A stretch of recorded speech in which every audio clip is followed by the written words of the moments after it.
So, as you can see, we have yet another gimmick episode this week. So let's count them out. We had the one with the dinosaurs, the Event Horizon, Hangover, Casablanca, the goddamn Muppet Ep, and now a Terrorist-Free episode of 24. That's 6 out of 6. I am getting so tired of this. Not that we're enjoying these eps, but can we get back to regular episode? Wait, this also is kind of like the TNG episode Disaster, except with less Picard synced for a Jacques or something. I don't know. It's kind of getting tiring, and the whole gimmick that we're doing here is kind of out of control, so we're out of time. So this is Treknicity.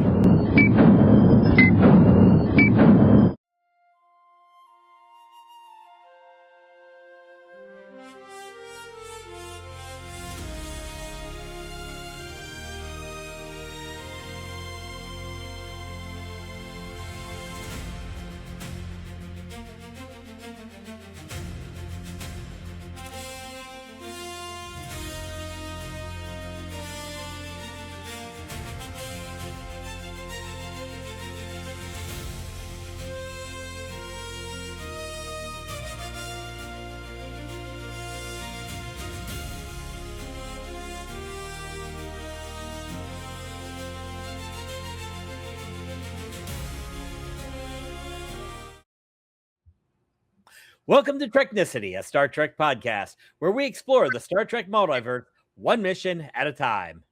I'm your host, Patrick Murray, and joining me for a mostly gimmick-free episode is Cat Drake and Lars DeSenza. And by mostly gimmick-free, we're joined by our cardboard James stand-in this week, Travis Cook, a.k.a. the Down Under Gay Nerd. Gay nerd. Yeah, welcome, New James. We're just going to call you New James. Yeah, New James.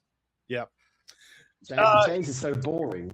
Well, look, this has been a long time coming, and I'm really glad that you reached out and offered your services, because quite frankly, we don't do so good as a three-piece. Hey, you're avoiding the threesome phrase, weren't you? I won't. Okay, there you go. Hey, but you're here, and it's wonderful to have you. I'm here, I'm queer, and I'm bigger than gay. Yes. Whoa, bigger than gay? Like, what? How big is I don't gay? know what it is. Like, how big? So We're gonna need pics. Is there like is it like an actual like measurement, like a what do they say? A metric fuck ton? That's an official measurement. Is there like, is gay an actual measurement? Because if it is, I just got you like up to 37 of me in a row. Maybe. I don't want to go into what the measurements are, but I do want to say that they're big, and girth is also important. I want to say, as the token straight guy here, wow, baby's arm holding an apple. All it is practice. In this episode, we're reviewing season 4, episode 6 of Strange New Worlds, entitled Off Hour. And you know what that means. The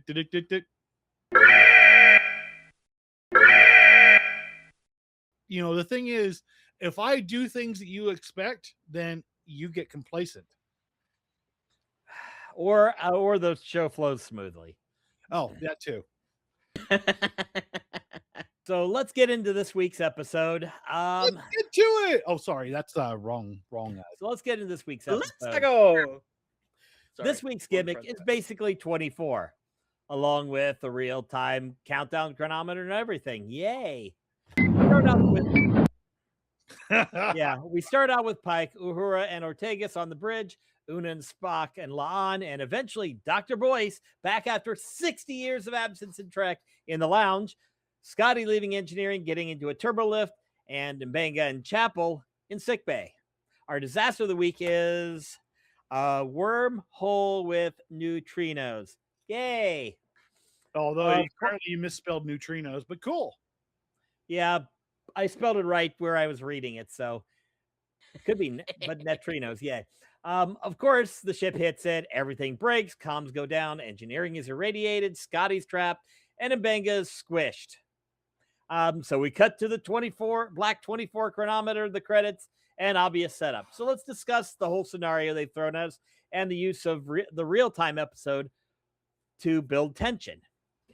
All right, everybody, your 10 minutes starts now. Oh God. No, I'm not. I'm just. Was he squished? That's Was he squished like this? Yeah, that was Was a. he torn in the middle like this? He didn't get flayed. He didn't get like flayed open. He's not like. Or was it like this? Yeah, he's not. He He's basically a U. He got. It just Pelted reminded me of middle Scary Movie 3 when Charlie Sheen's trying to work out how his wife split in half. And he wants to get with the bottom half. That's all it reminded me of. Oh yeah. No, he gets his entire pelvis is just. Oh yeah, and body horror. Love body horror. This He's season's been full of it. basically this. Yeah, he's built like that. Oh, that's brilliant. Brilliant. Oh my God. I was not expecting that. Thank you, Patrick. You are my spirit animal today. Actually, Yeah, I mean, this Talk is amongst yourselves while he goes under the desk. Excuse me. this is pretty much like what happens to his pelvis. Just pretty much. Dunk. ka-dunk. Yeah, that bio bed just, he got me too. No, the biobed just couldn't keep its hands off Mbenga. Man, that was rough. I mean, like nobody was expecting that. Seriously. I mean, nobody. I was sitting there like, oh, whoa. I'm like, To be fair, no one was expecting it, but we all know that he comes back in TOS. So no one's expecting it. So it's pretty much we didn't expect it to happen, but we know that he's getting out of it, which kind of ruins that. yeah. I get it, but I mean, it's like, Same with Spock in the later in the episode. Oh no, did they eject him? oh no, did they kill him? Oh no. Not coming. But the thing is that it's not a big thing. Like, I mean, you weren't expecting it, but you didn't, you're thinking, well, they're not going to kill him off because we see him in TOS. But they have never explicitly said that Strange New Worlds is in the same continuity as the original series. I mean, remember, it was literally split off of Discovery, which they have been very ambiguous about. Yeah, I mean, for newer fans who haven't seen TOS, they're not going to think, oh, he's like, they're not going to have this whole thing of knowing who appears later and who appears, like, who doesn't appear. So it's a case of like, right, we like for the newer fans who joined Star Trek because of Strange New Worlds or because of Discovery, they're going to see this and think, holy shit, Mbenga's going to die. Yeah. Oh no. I mean, they know the main characters who are going to survive, but Mbenga is a little bit more on the if you Niche didn't side. see the episodes he showed up in TOS, yeah, it's a possibility you might think he's in trouble. It's not like, exactly. oh I no, certainly Spock think- might be dead. I certainly think if you're a newer fan that came with Strange New Worlds, which is arguably the most popular of the new shows, I definitely think that you would just be, oh my God, they're going to kill him. Yeah. But I'm old Trek fan, and even after 4 seasons, I know who lives and who dies. Cross fingers for Ortega's. Well, I mean, I understand the whole idea with, as Kat said, the people who are watching it now, Starfleet Academy forever. What's weird is how many of us can actually read Patrick's writing? Not that many. I can. I have to get close. I know, but still, I think the only reason I can think it's your entire screen. Can I just say, I'm so angry about Starfleet Academy in every possible way, but that's not this video. That's a video. Yeah, that's a video for another time, Trav. That's a video on my channel at TrekTrav. Oh, look at that, man! You snuck in a plug early.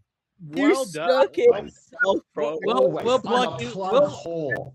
Yeah, we'll plug you later, okay? Oh, I mean your channel. Yeah. We'll plug you later. Patrick. One at a time. One at a time. You're no fun. It's like prison, fresh meat. So repressed. So repressed. Sorry, I had to fix my camera. Repressed. Repressed. Anyway, so but you do make a really good point, Kat, is that the younger audience who are watching Strange New Worlds, they're not necessarily going to be familiar with how everything played out for the original series. They may not have watched it yet. Spoiler alert. Mbega Yeah, but- can't die. Yeah, well, I mean, Also- yes, for Star Trek old heads like you guys, you know that. But for people more my generation, younger, or people who have never seen Star Trek before, they're going to think, well, this guy's crushed. Surely he's going to die, right? I would argue as well that TOS has been made less and less canon than any other show. True. Yeah. Like there's things in TOS they actively ignore because they don't quite fit. I mean, they still keep the whole "it's green" joke. Yeah, but it's like it's cherry picking. It's cherry picking. Yeah. From the original series. Yeah. I mean, they keep the major things stay the same, but they're willing to bend around the edges to tell the stories now. Because Exactly. a 60-year-old show made on a 60s TV budget, and what they're doing now literally just can't completely fit together.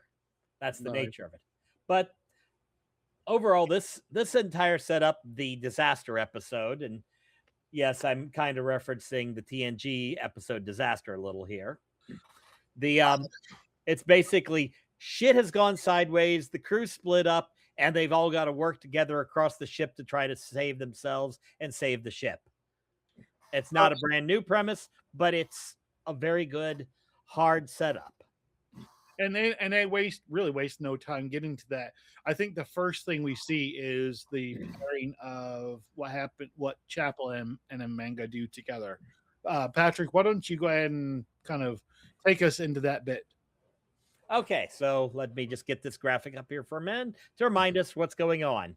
Okay, so there are two major character arcs in this episode. The first one belongs primarily to Chapel, dealing with the brother's dead, Mbanga, as she discovers very quickly early into the episode. Prior to everything going into hell in a handbasket, she and Mbanga had been arguing about her desire to be ready to jump ship, the fact that she's still temporary aboard here. They discussed her not wanting to stay because, and possibly following Mbanga, because he's kind of starting to look on moving on, with Dr. Boyce possibly coming on as the replacement before the sudden but inevitable appearance of McCoy, probably in season 5. He's already been cast, so I think Exactly. Oh, Now- he's been cast? We do know where the characters end up because Chapel stays on as a nurse through the original series to pine for Spock and be a tool supply. And of course, Mbanga appearing in a few episodes. Spoiler alert for those of you who thought this was, oh no, he's dead. But the big thing here is to discuss Chapel's journey, both in terms of her development over the 4 seasons and how her insane determination to save Mbanga and eventually leads to, at the end of episode, where she decides to stay on the Enterprise permanently. I'd say we could discuss more of Mbanga's arc, but yeah, dying. I like Corby. Well, yeah, Corby. The thing is, we knew Corby was gonna disappear because He literally disappeared. yeah, but thing is that we knew he wasn't gonna come back because they were setting him up to like be gone. I mean, I don't know if they want to play any more of that out, but without kind of really trying to hijack this section, it has been evident that Strange New Worlds has made a pretty big divergence from where they've been in the first 2 seasons. Like the first season was all about the monster of the week, the episodic format where everything told a really good story until it finally started to diverge from that, kept the episodic format, but then started to roll more gimmicks into it. And Musical episodes. we saw a good number of episodes in season 3 do just that. And now season 4 spent the entire first half of the season doing it. So it's important to understand that they don't have a lot of time to really set up these things, because if they want to keep somewhat in the canon of the original series, we're gonna have Mbanga, then we're gonna have probably for a very short time Boyce, and then we have McCoy. And again, since we've already given you the spoiler alert, the actor Thomas Jane has been cast as Dr. McCoy. And we expect to see him in either the end of season 4 or into season 5. What do I know Thomas Jane from other than a lesser version of the Punisher? Boogie Nights, he was in that. Oh, I don't remember that. Boogie Nights. Yeah. Agreed. Yeah. Because to be fair, they started with a mostly clean slate. Because original series, what was Chapel? Oh, I'm a nurse. Here's your thing, Dr. McCoy. Oh, Spock, I'm horny for you. Oh, that was it. Yeah. I'm gonna bring back a bit that we started last episode. This episode, she's less of a T'Pring. Oh yeah. Don't worry, I make a T'Pring joke because the next section we have Cadet Asha. I hate that T'Pring. I hate that T'Pring. Stop. We'll get to her in a minute because she shows up in Scotty's arc. But we're dealing with. But yeah, the nice thing with Chapel is that Jess Bush has gotten to play with this character and do a ton of stuff with her. Although they heteronormative the hell out of her like every other character. Season 1, we were at least a little gay there, but Strange New Worlds, and I've said this to a few people, talked to a few people, it has a real trouble saying anything at this point. Like, it doesn't seem like it wants to rock the boat on anything or put any sort of ideas that might ruin their ratings in front and center. They just want to play it safe every episode. And I think that's why they've fallen into the gimmicks thing, because it's like, oh, look, we've got this. Notice this. Make Trek gay again. Yeah. Or at least just when you have a poly character, or just have them be poly. Yeah. Like, don't have them just, like, there's no point. There's no point. Well, we're in the background. Do it. On the note about Chapel and her, effectively being a poly character for at least a season. One mention. One thing that Discovery did exceptionally well is they normalized non-heterosexual relationships. The gay doctors, the dax, completely made the fact that two men were in a marriage together, living together, doing everything completely normalized. You didn't call it out. You didn't have to say, oh, hi, I'm gay man brushing my teeth. Hi, I'm other gay man brushing my teeth. Oh, we're brushing our teeth. No. That's because they could use what they would actually brush each anyway. We're not going there. My favorite part about Status and Culber was the way they were introduced was a gay married couple of whom was just like a straight married couple. They were just a normal couple. Yeah. There wasn't them meeting at a nightclub, them blowing each other off behind a toilet. Like, there was none of that normal stereotypical gay shit that they throw into every drama. They were just two guys who loved each other. That one was significantly hotter than the other. I'll let you guess which one that was. Oh, it was so normal. And this time we got one trans character in season 1. We got Jess Bush saying she's poly and then dating 2 dudes. And Strange New Worlds really hasn't done anything with that for a show about diversity. No, I'm just gonna take a guess here, Trav. You think the Doctor is hotter, don't you? Not the science officer. I'm not going to tell you. Nerds can be sexy too. I could already tell. You think the Doctor is hotter than the science guy. It's absolutely To be fair, there's only one actor I found attractive in all of Star Trek at the moment. It's very specifically him. Is was it Santos from the main dude from Starfleet Academy? I forgot his actual name. Oh yeah, That dude takes off his shirt. I am fair Caleb enough. Yeah, Caleb May. yeah, oh. he was at SW, man. People were fawning over him. That was a sexy cast. His Instagram is just him working on his muscles all the time. So on this particular point, the dichotomy between Chaplin and Benga during this whole bit where she's trying to save his life, we do actually explore the fact that they both knew that they wanted to leave, but they also, he thought that she wanted to leave. She's like, well, if you're leaving, I'm leaving, but they're not really talking about it. They're kind of just, it's like, oh, we just kind of expected this and we didn't really talk about it. And it created a sense of resentment between the two of them. So when they were forced to face this, because she, of course, she loves this man. She, he's a mentor. He's a really great doctor, but she is now forced into a situation where she has to try to save his life.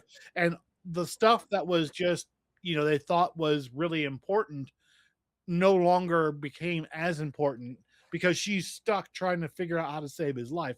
But while they're doing that, they, as a vehicle for them working their shit out, she does try to save his life. And I think it works really well. So with that being said, they kind of bracket that, and then they move on to the next section, which was Scotty, Asha, and Pelia working together. Oh yeah. Well, yeah. So since he came aboard for in season 3, Scotty has been basically a fiddly little wiener, spurting bits of brilliance, but while being a fussy old lady half the time. This episode, though, he makes the call to try to save the ship, but it's too late because we need an episode plot. After Cadet Asha, actually, who's still really Vulcan, but not a total T'Pring this episode, saves him. Martin Quinn is adorable. He is adorable. I'm enjoying him as Scotty. He's Star Trek 5 Scotty, but I'm enjoying him. Yeah, he's a fussy little bitch. So after Cadet Asha, who's still really Vulcan, but not a total T'Pring in this app, gets him out of the turbo lift. They go to work to figure out some solutions, with her throwing logical counterpoints and a little standard Vulcan sass. He gets beamed into Jeffrey's tube, and finally we get Pelia on the line so that she can give him a heartfelt talk. He manages to bond with the ship truly for the first time.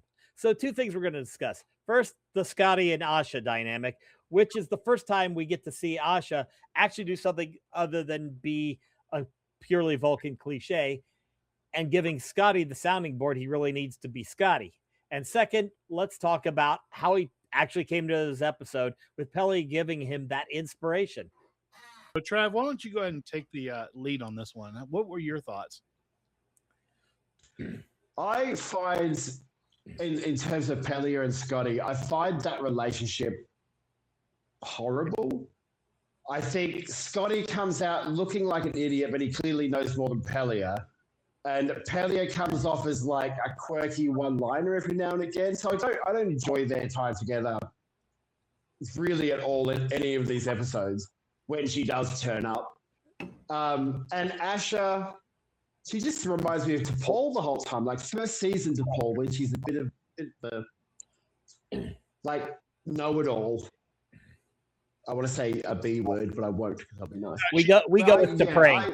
We don't B word, we use it. Yeah, Resting to Pring. See, to Pring I like. I think she serves as a good counter to Spock. I think Asha just comes across as let's write Vulcan female. That's it. There's nothing. There's no uniqueness to a character. Think about Savick in terms of uniqueness, or any other female Vulcan we've seen, and we've got this one. We got Asha. To be fair, this was probably her best showing so far because there's a little bit of, here's a little bit of sarcasm. Okay. Mm-hmm. I will got just say a touch of development this time. Mm-hmm. I will just say, Trav, count your fucking days.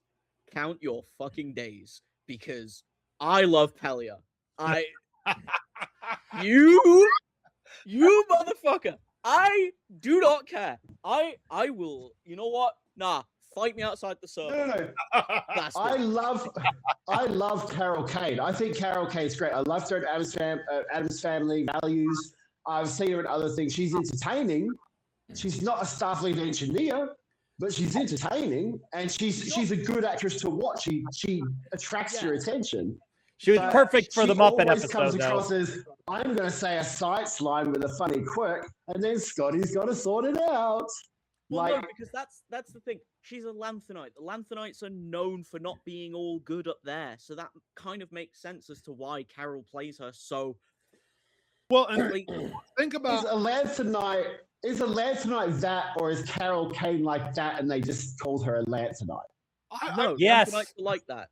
Lanthanites are like that. She has always played eccentric characters, all the way going back to Scrooge, when she was also in The Unbreakable Kimmy Schmidt, and then of course this show. I mean, I know she's been in tons of other stuff, but she's typically always played a very eccentric character, and that's just because a human Muppet, basically. Yeah, I mean, she plays this character. She plays this Lanthanite character exceptionally well. Because how would you be if you had been alive as long as she had been? We're talking potentially thousands, if not tens of thousands of years that she's been alive. Apparently she was there when they I have no problem with Lanthanites. I have no problem with Lanthanites. I love what Starfleet Academy did with them. I like the fact that she's older and she's lived for a long time. I like the fact she doesn't care because she has lived for a long time. I just don't think she makes a good chief engineer. I've not seen anything that says to me, oh, she's a chief engineer of this ship. What I've seen is her occasionally turn up, spout one line, and then Scotty has to sort it out, or she walks in as Scotty's servant to sort it out and gives him a bit of advice. So, I'm just saying, in terms of everything, her engineering isn't great. So what are you saying? Like she was like the rebound engineer after Hammer? Because obviously they didn't want to do she was the celebrity choice for engineer when they had a choice. I mean, the thing is that I can agree that the character does not exhibit what we expect a really shit hot engineer to show, but I do like the fact again they play her eccentricity to, like, basically, you know, to use the cliche, they turn the volume up to 11 and rip the knob off, because as Patrick said earlier, she literally is a human Muppet, and that lends. She didn't even have to up her, like in the Muppet episode, she didn't have to up how extreme she was being, because she was kind of already that anyway. I thought in the Muppet episode she was fantastic. I immediately thought she was. So as soon as I saw her, I wanted the Muppet. I hope they sell that one with that hair. But she played a Muppet engineer really well. But you know, the cat off right now. Relationship dynamic that she has with Scotty, what she's doing is she's being a little bit of a T'Pring to Scotty, and that is forcing him to become more confident in his own abilities. She even says it in episode 5, that she says the only reason I was so hard on you is because I knew you could take it. The other guy was a whiny bitch, you know. And that was a dream, Lars. That was a dream. He was a whining T'Pring. But still, it's a dream. But it's not. No. That was no. So it was Spock's dream, not Scotty's. and she said it to Scotty after the dream. No, it was actually Because they were She both. said it while they were puppets in the doorway. Yeah, she said it while they were puppets. Yes, it is part of the dream, but again, look at it. Look at like she knows she's been alive so long that she knows the whole of basically humanoid behavior. She's seen it. She's seen it probably hundreds, if not thousands of times. She knows how to deal with it. She knows how to deal with Scotty because she can see that this guy is brilliant, but he's too afraid to tap into his own natural abilities. And we see that he finally starts to really eke out that miracle worker personality that we know him for.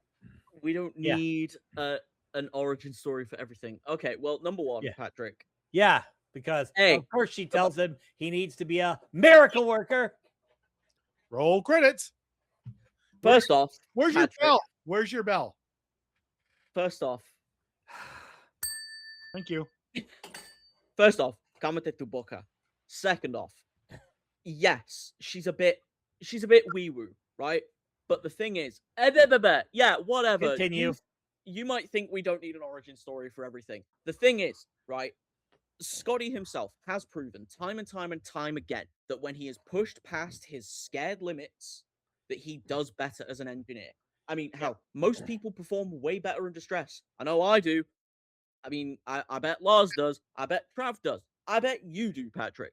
The thing is, I think the way that Pelia does things, she purposefully has this kind of like whimsical, like, because she's forcing Scotty to become the great green drink drinking Scottish engineer that we all know and love from TOS. Legend. Yeah. I would argue that really RK from Starfleet Academy is a better Lancerite than Pelia. I'll agree with that. RK is only she teaches people. RK is only half Lancerite. And she's double as good. Yeah. And when she needs to, she suddenly switches into I'm going to kick somebody's ass mode from I'm a quirky Lanthanite. Look at me, I'm curled up in the chair. Which is I like, but it's that I'm being a quirky Lanthanite vibe. Yeah. Oh wait, no, sorry. I got RK and the other one mixed up. My bad. RK is better. RK is a better character than Pelia. I will fight you on that. I will. You see this chat. This is what I have to put up with when I film with these guys. And you know what? Now that James isn't here this week, it's a little bit better. Although at the same time, it's a little bit worse because James isn't here to rein them in, and Trav is fucking egging them on. I'm Australian. We like a good egg. Yeah. Have you not heard of drop bears? But yeah, hey, I've seen the drop bears. The drop bears got my mate when I was in Australia a while back. I've seen the drop bears. Look what they did to Lars's hair. I know, man. Seriously, like you need to be careful of the drop bears, man. You just gotta constantly keep your eyes up just to make sure the drop bears don't get you. I'm like a Kelpian. Like so when I'm relaxed, my hair is down, but when I'm stressed out, pulled out my monitor. Of course I did, because that. Wait a minute. Does that mean Pike could potentially be one of those because his hair is constantly up? Yeah, but that's Anson Mount hair. That's always going to be awesome forever. Yeah. No, that's the thing. This is the first role Anson Mount has had where he has had to have amazing hair. Every other role he has had, his character has either worn a hat or had his hair down. But yeah. Does anyone think about the practicality of him doing his hair? Like everyone else's hair, I kind of get his hairdresser and stuff like that. If you look at his hair, every strand is perfectly lined up. He's either got a stylist who comes in every morning, or he spends hours getting those perfect little curls as they go. It's impractical to me as a captain that he would waste hours on his hair. Anyway, how do I get into his hair? You know. Hey, Trav, don't worry. You've got more impressive hair than Pike, so don't worry. He's got. Well, that was very nice of you, Kat. Thank you. I'm grateful, but you were really. I wish I had Pike's hair. You were really nice to New James. Yeah, because New James isn't mean to me. The thing is, I mean, we all like you look at it, and that's actually that's a conversation I've had with other people before. Is that in the future, like with with technology being the way it is, like how do the women put on their makeup? I mean, is it like do they have like a million like things like It's the gun from The Simpsons, the makeup gun from The Simpsons that Homer.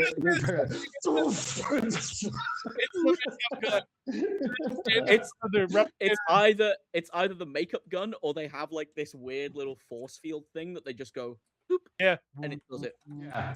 Well, we saw them put nail polish on in something. Was it Discovery? And they just tapped the nail and it changed colors? Yes, it was Discovery. Yeah. Yeah. So I had that. like this is the one thing that is inherent in this show is that we tend to go, what the hell was that? That's the plot. Go get it. But I want to kind of get us back to the relationship between Scotty and Asha, and then Scotty and Pelia. Martin Quinn, you are right. He is an absolute sweetheart. I had a chance to meet him at STLV, and he was wearing the Hawaiian shirt. He was so nice. I mean, the guy was so gracious. I know this is probably like his first couple of years of doing the Star Trek con circuit, but literally the guy was an absolute sweetheart to me. On the last day of the convention, I was there, and I got my picture taken with him and Chris Ewan. And when I walked up to get my picture taken, he grabbed my arm, and I grabbed my hand, shook my hand, looked me in the eyes, and said that it was wonderful, wonderful to see me. Good morning, that sort of thing. Regardless of whether he's just being polite or whatever, he was super gracious. And of course, then I turned to Chris Doohan, and he's like, he knew I was coming. He's like, I've been looking for you all convention. I'm so glad to see you here. I'm glad you came to have a picture with us and all that stuff. Just again, a wonderful kind of interaction. So when I'm sitting there watching him on this show and I see his character's interactions, of course, I mean, they're scripted, but there is a certain element of each person that comes through in that performance. And with Scotty, he's that kind of, he's reserved, he's young, he knows what he's doing, he's got wonderful ideas. He did fantastic in his schooling, but at the same time, he's still that person that he doesn't fit in a box. He constantly works outside the box, and that kind of what would you call I don't want to use the word dichotomy again because that's just kind of overusing the word, but duality. Yeah, the duality between him and Asha. She is as straight an arrow for a Vulcan as you can get in this show. So the fact that these two are kind of playing off each other, it works well because it highlights the abilities of each of their characters. It shows them as not just two-dimensional. And I thought that was really good because I mean, it's unfortunate that they brought this character of Asha into the series now when they're getting ready to play their swan song. But I think it did really well to help us understand the journey of the character. Yeah. Also, when you said out of the box, the only thing that came to my mind was nobody puts Scotty in a box. Oh, well, yeah. Instead of nobody puts baby in a box. Yeah. Fair enough. Yeah. Well, that was corn, yeah. But I get the reference. Yep. One last point. This was really where I think from here on out we're going to see a more Scotty rather than nervous little bitch Scotty, because nervous little to pring Scotty. Yeah, when he puts his hand on the side of the Jeffries tube as they're about to explode and die, and he says the Enterprise will hold together, you could tell this is when Scotty the miracle worker was probably actually born or something. Oh, I agree. Scotty the ship whisperer. Exactly. I like that, the ship whisperer. At least it's not James T. Kirk, the chip fucker, but oh well. So let's go on to the next grouping, which is the bridge and the lounge crews kind of working together. Patrick? Yeah. yeah, the rest of this crew in the episode didn't really have as much development. It's more functional and just story driven. So we're going to burn through some highlights. The bridge, basically, as they get back online, becomes the hub of communications and connections for everybody. The lounge group's pretty much the people doing actions other than our two main character plots. Back in the lounge, when the gravity gets turned to 11, Una manages to crawl up and fix it, but shatters her leg in the process. That was body horror we weren't expecting. Yep. Because they need the sensor readings, because the sensors are dead and Scotty can't get them online, Spock goes climbing outside the ship in the ion pod to go to the ion pod while getting bombarded. They lose contact. Then when he gets to the ion pod and they have to jettison it, losing Spock. Lon goes out to find him, finds him, of course, in the housing. It gets the data, but the data is all corrupted. Mind melds and gets a mind meld from Spock so she can retrieve the data. It's cool. They're looking for the MacGuffin particle this week. It's called strong force neutrinos, because apparently Chapel figured this out because Mbenga had been researching them, but they're only theoretical, but she could use them to heal Mbenga. Scotty chimes in, hey, I can make deuterium, which will need all of it to get out of the whole slipstream wormhole problem before they cross the warp threshold and go boom. Of course, they find the MacGuffin particles. Chapel pulls off her miracle while snapping off a finger because she's got it so cold. Scotty gets ship's power back. They punch out just a few seconds after they were supposed to have exploded. So let's discuss the overarching disaster plot and touch on the problem with Spock and Mbenga, pretending Spock and Mbenga are definitely dead. And overall thoughts on the episode. Let's go for it. Yeah, so let's Kat, why don't you go ahead and take lead on this one? Honestly, I thought the episode was actually really good. You know, we didn't have as much to focus on in terms of locations. You know, this wasn't like a whole ensemble episode where everyone has their own little subplots and everyone has their own little things going on. You know, a la that one episode where they referenced The Hangover and Dude, Where's My Car? Hangover ep. Let's just call it that. Yeah, the Hangover episode. Yeah. You know, like all of that, they had so many different focus points where it was like, whereas this time around, it's, you know, it's very much right. We've got the Chapel and Mbenga storyline. We've got the Scotty storyline. Those are the two A plots this week. The B plot is basically just everyone else. And I really enjoyed that. I'll admit, I really did enjoy that. I think also just don't get me wrong, okay? I do not like that T'Pring face cadet. However, I'll go get some cheese for you. however, she's starting to grow on me a little bit. She's the episodes. So like this episode has kind of slowly melted the ice and been like, maybe she's not as bad as I thought she was. Well, I think advantage is they gave her a chance. Scotty was basically, I don't have time for your Vulcan shit. We're trying to solve this problem. And she had to adapt to Scotty. And it exactly worked. Yeah. And that's the other thing is we got to see Scotty take a bit more of a charge, a bit more of a lead. You know, before it's very much him just doing what people have told him, trying to be a miracle worker. And then eventually, you know, with this episode and hopefully more episodes in the future, we finally get to see that angry little Scottish gremlin we all know and love. There isn't really much else I can say. I'm just waiting until we get to the specific section. Patrick, what are your thoughts on this particular piece? Well, yeah, a couple things. Obviously, Spock and Mbenga, anybody who knows the characters knew they weren't going to be dead. That is probably the weakest part of this, but it's how the fudge are they going to get out of this one was pretty much I don't know how they're going to figure it out situation because, yeah, because like we said, Mbenga was probably not in the best of shape. We knew he was going to survive, but how the hell are they going to do this with everything going wrong? I mean, at some point, Chapel's like got a plan, and then power goes out, so she grabs a freaking axe and starts hacking into a panel. That was insane. Una, being the physically strongest, snapping a leg trying to get the gravity plates fixed so they didn't all get crushed and killed.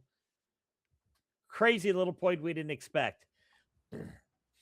Spock puking up green blood because of radiation exposure after Lon goes out to drag him out of the housing from the pod. It was the we're bouncing back and forth trying to figure out how they're going to solve all the problems. We know they're going to, but that's how they do it. Yeah. That's like, yeah. And the fact that the Enterprise ran out the clock and still survived a little longer with Scotty touching and says, she'll hold. It was a solid episode, a fun episode overall. She'll hold, Captain.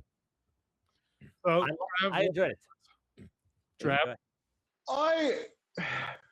To be honest, almost forgot this episode existed since I watched it. And I don't know why, because it's probably the most normal Star Trek episode we've had since the dinosaur one. And even that was quite gimmicky.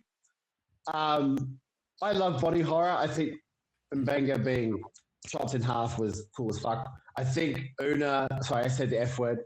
I think Una snapping her legs and I was like, that is cool AF. Oh, I sounded really old when I said it. I think this episode, from what I remember, had moments which grabbed my attention, but a lot of it didn't. It's sort of the opposite of the puppet episode where I was watching intently and going, "Oh my god, this is I don't know how to feel about this." This one was like, "Oh, this is pretty standard." It's even though we've mentioned the 24. It's 24 is kind of a thing that they've used before anyway. Lots of shows have used that time framing. Yeah, the real time so, situation. Yeah. Yeah, I don't think that's necessarily a gimmick.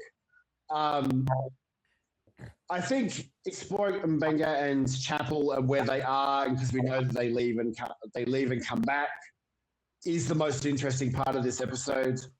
Asha, the Vulcan lady, is she growing on me? She was nicer in this one, but she still has the personality of no one. Background Vulcan and Broken Bow of Enterprise. It's an improvement. Yeah, look, I felt this way a lot about Strange New Worlds in general. Like, if you remove, I've not had an episode since season 2 where I've gone, this is an amazing episode.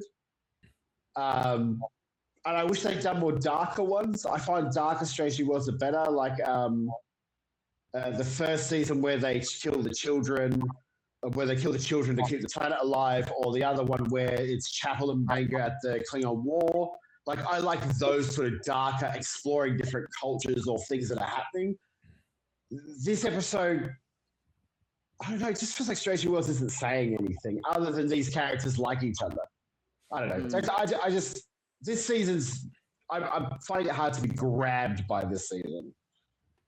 It's been it definitely has been not quite what we've expected, and again we've talked about it probably ad nauseum. The fact that the first half of the season were made up of pretty much gimmicky episodes, not in so much in line with the spirit of Star Trek, but they've been fun. I mean, we definitely have explored some areas that Star Trek really haven't gone before, which is kind of in line with Star Trek itself.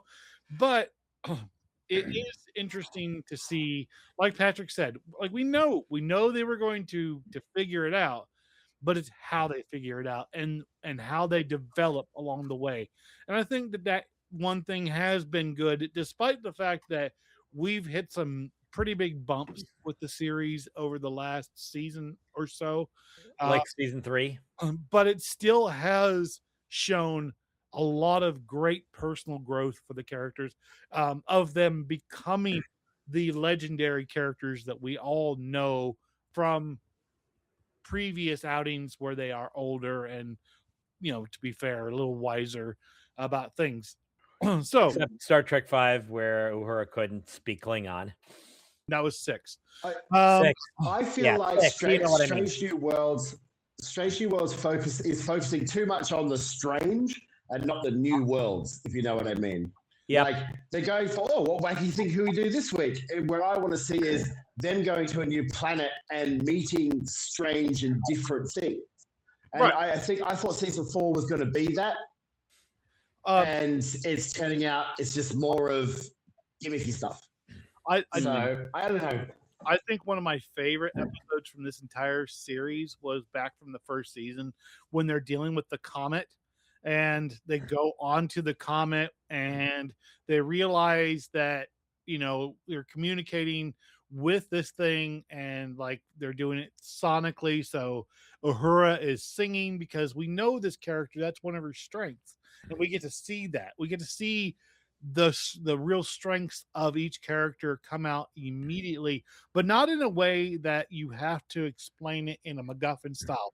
That was a great word you used, Patrick, in this episode, is that the neutrinos that they had to try to find, the theoretical ones, were pretty much a MacGuffin to get them out of this episode completely.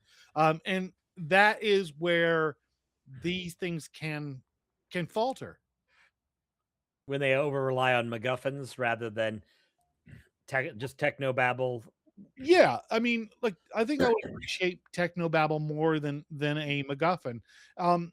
To some degree, when we had the musical episode, and the last episode being the Muppet one, they do explain it in a scientific fashion, but at the same time, it was like, okay, all right, Yeah, it was very much a filler episode. Yeah, for a one-off, the musical episode for a one-off gimmick. Episode. Yeah, go ahead. Sorry, go ahead. The musical episode and the puppet episode are different.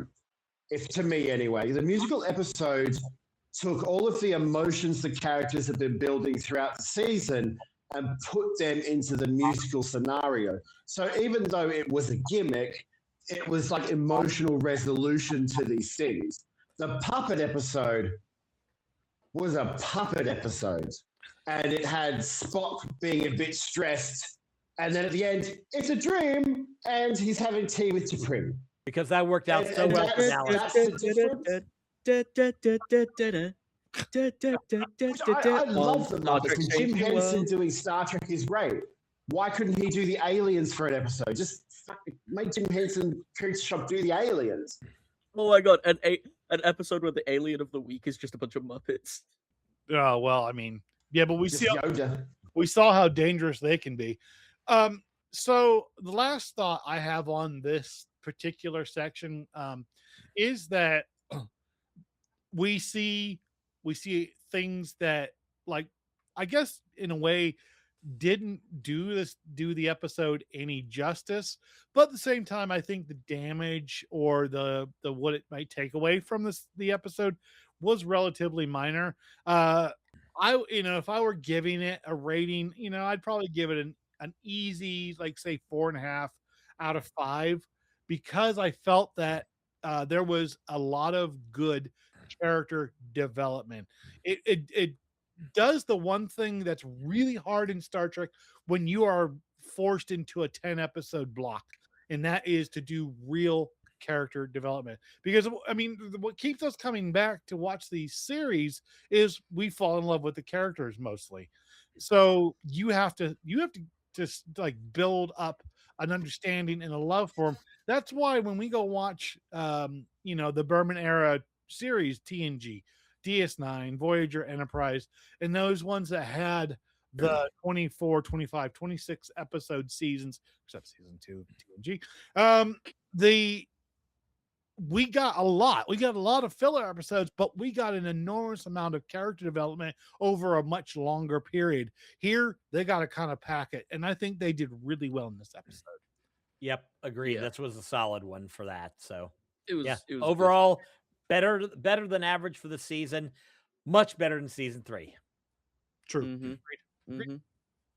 So, Patrick, It's better to be at the norm. I would give it a 3.5 out of 5, just because it's good. It's a good episode. Like, it's not fantastic, but it's good. It's solid. I don't know. Maybe I'm just being a grump. Yeah, probably. So, Patrick, you said that that this followed a lot of the 24 format. Yeah, it was mostly a joke because we need to keep the gimmick thing. But Yeah. every episode has been a gimmick. But Right. you were going to bring up that this is also similar to the TNG episode, season 5, episode 5, Disaster, where the D smacks into a quantum filament and they're basically struggling to save the ship. I think in that one, Geordi and Crusher are trapped with radiation and they have to evacuate a thing. Troy's on the bridge and in command. And this is before Jellicoe shows up and tells her to put on a uniform and she gets an IQ boost. So she's struggling. Is this where Troy crashes? Is this where Troy crashes the D? No, that's Generations. Yeah, it's okay. After she becomes competent, and she does. Although I have heard a counterpoint, she does learn to land the. She does manage to land the ship rather than just plow straight in and explode. Fair. So fair comment. Ship was dead either way because plot. Yeah. Because the D did not have this for Generations. No, in fact, actually, it was stripped of its plot armor on purpose. I mean, hell, it was taken. I mean, one of the dumbest plot items to allow a 12-person Klingon a Klingon bird of prey to take out a Galaxy class. I mean, come on. But that being said, yeah, there are similarities. What the other point I see you have here is mentioning like Dr. Boyce potentially coming on as the CMO. Now we already know, like we know they've already made it public. It's not like it's a secret that the character of Dr. McCoy is going to appear in Strange New Worlds. We don't know if he's going to appear as CMO or if he's going to just appear as a character who gets introduced into the series, just as a doctor. Right.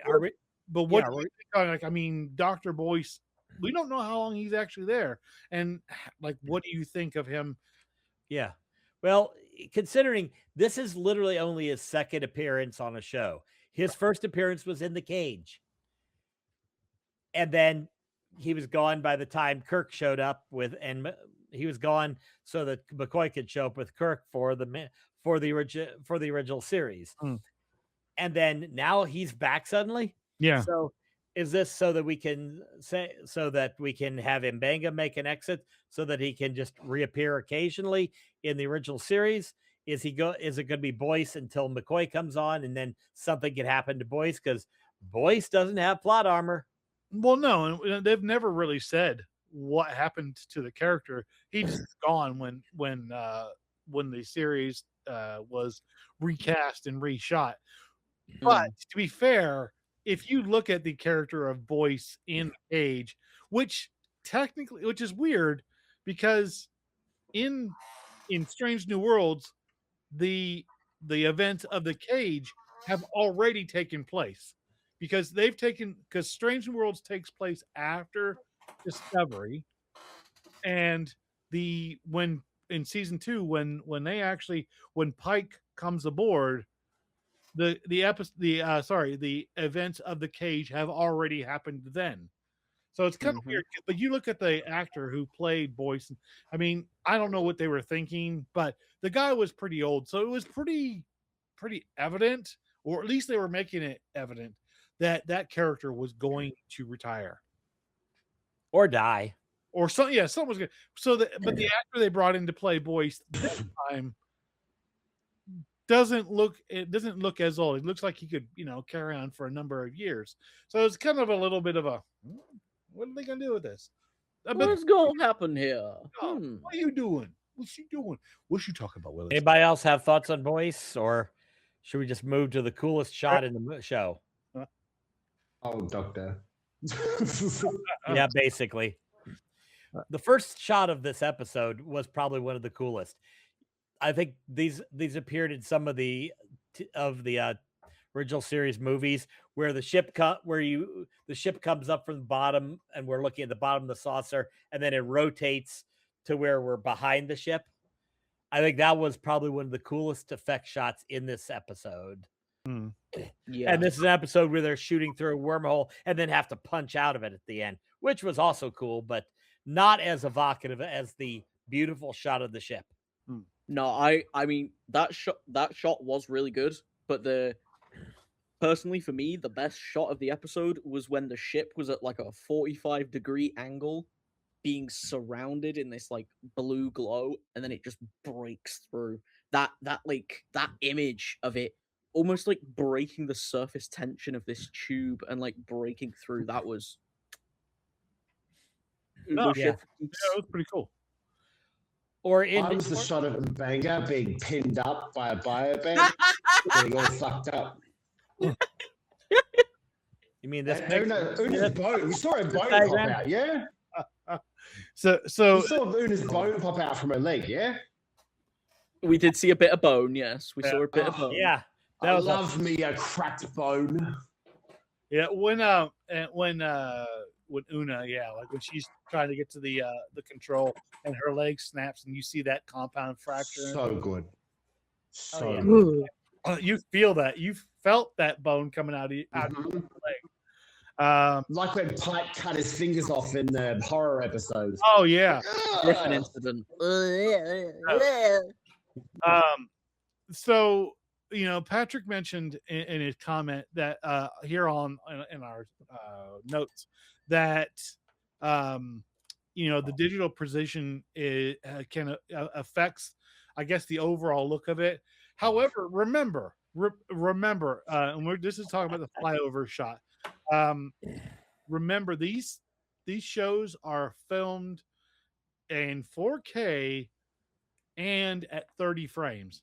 So the human eye, the reason why we saw more motion blur in older stuff is because a lot of that stuff was filmed at 24 frames a second. And of course, the lower the frame rate, the more the human eye is going to see motion. And I don't think they really wanted to get into that. I don't think they really wanted to, like they're trying to keep up with the technology. They didn't want to go like full on 60 frames a second and make it look really weird. But I think that's one thing you have to take into consideration. It was still beautiful, though. Oh, it was a beautiful shot. Absolutely. Yeah. The effects in this episode serve the story rather than being, oh, look at cool shot that we spend way too much money on. I think it's a good reminder that the Enterprise herself is a character. The Enterprise is worth all the money in the world. Agreed. Absolutely. Except they don't have money because it's the 23rd century. So they got rid of it. Have money, but they don't have money. They don't use money, but they do use money. Yeah, they kind of have to bullshit once they get the DS9. Oh, or yeah, there's a lot of bullshit. Any more thoughts on the flyover shot?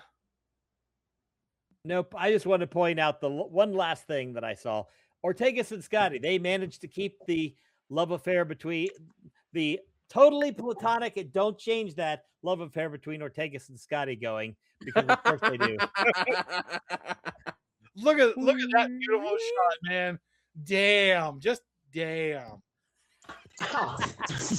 You would make Andy Probert proud. I love this model. It's got like a pearl anyway. Is there a port for Kirk to enter from behind? There's always a port to enter from behind. You just have to make the hole. Yeah, I mean there is. I'm sure Jim Kirk has many times. Yeah. Oh, I can't even get it in there. Keep moving it in and out really fast. She enter on my prize till I Star Trek. Yeah. On that note, all I ask is a tall ship. Yeah, I think. And a shuttle bay to mount her by. And on that note, Kat, do us the honor, please, and bring us. Guess what, guys? It's do you want to try that again without blowing out your mic? Yes, I will try again. That was a terrible failure on your part. Haha. Yeah. Haha. Oh, Guess what, guys? We're gonna be to Prings to you. Yes. You know what? Screw you. It's Paleo Watch. We're back. So, Yeah. yes. Welcome to hell, Trav. Trav, count your days. Count your days, Trav. Anyways, so, Be nice to you, James. Be nice to you, James. Right. So we can get rid of the old one. Yeah, it's Paleo Watch time. Cámate tu boca. Okay. Go on, please. So, Please. right. Now that you have our undivided attention, Miss. I swear to God, I will shave you bald, Lars. You're no longer going to have that mohawk that's part of your brand. I will take away your mohawk. Pelly Watch. Yes, Pelia Watch. So, Pelia, she doesn't appear this episode. She doesn't have as much of a kind of large section. She's got a little bit here, a little bit there. Just like a little bit of sprinkling of Pelia this episode. She appears, her first appearance in the episode, 36 minutes in. She gives Scotty some...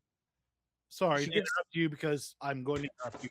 Did you mean to say that it was kind of Salt and Pelia? Yeah, we got Salt and Pelia this episode. I'll see myself out. Yes, we did get... Stop it! Stop trying to take a dump whilst we're filming. Stop it! Stop it! Go on. Do I need to restart, Pelia? No, because it's fun. So yes, we get Salt and Pelia this episode with bits of Pelia. She comes in about 36 minutes in. She gives Scotty some absolute banger life advice and basically teaches him, listen to what the ship wants. Slowly beginning the journey for Scotty to become the miracle worker, alcoholic Scotsman we know and love today. And then they share a moment feeling up the ship at the end. Yes. Yeah, they do. They both consensually explore the ship's insides. Did the Enterprise consent? Well, I mean, yeah. That obviously the ship consents, like, because they would talk to the ship. They'd be like, "Hey, ship, because the ship's a whore." That too. Yeah, the Enterprise consent model Enterprise. The Enterprise. Here's the thing: the Enterprise has had my tongue would be on that ship ship by now, Yeah, the Enterprise has had so many people in it. Like, they got people coming and going, coming and going, coming and going. The Enterprise is easy. Thank you very much. So, with that is all we have for Strange New Worlds Season 4, Episode 6. Did we get it right? Miss anything? Do you agree? Disagree? I don't care. Let us know. And if you agree, fight me. I don't care. Yeah, I'll Cat say loves to fight. Yeah, all the time. Thank you for joining us here on Treknicity, where we dive into the diversity and dreams of the Star Trek multiverse. I'm your host, Patrick. I'm Lars. I'm Kat. And special thanks to Trek Trav for joining us today. Go ahead and tell everyone where we can find you. Dude, Trek Trav on YouTube, Trek Trav ATST on what's it called, TikTok, and I do this kind of stuff, but it's just me and it's boring as shit. Oh well, then you fit right in with us. Yeah, just a bunch of gays. I love this. This is great. Just a bunch of gays and one straight man. That's all it is. Yeah. Which one of us is straight? You, Lars. It's me. It's me. That's you. It's me. I haven't hung out with a bunch of queers at 4 a.m. for a long time. And then you get Lars here. Either way, we just got Lars. Let's hit the medias and get the fudge out. Be sure to like and subscribe on any and all of our socials listed here. You can find us on your favorite streaming apps, and you can find all of our videos listed over at Treknicity.com. If you have an idea for an episode or just want to join the conversation, feel free to email us at contact@Treknicity.com or DM us on any of the socials. And as always, rock out with your Spock out. We'll see you for the next mission.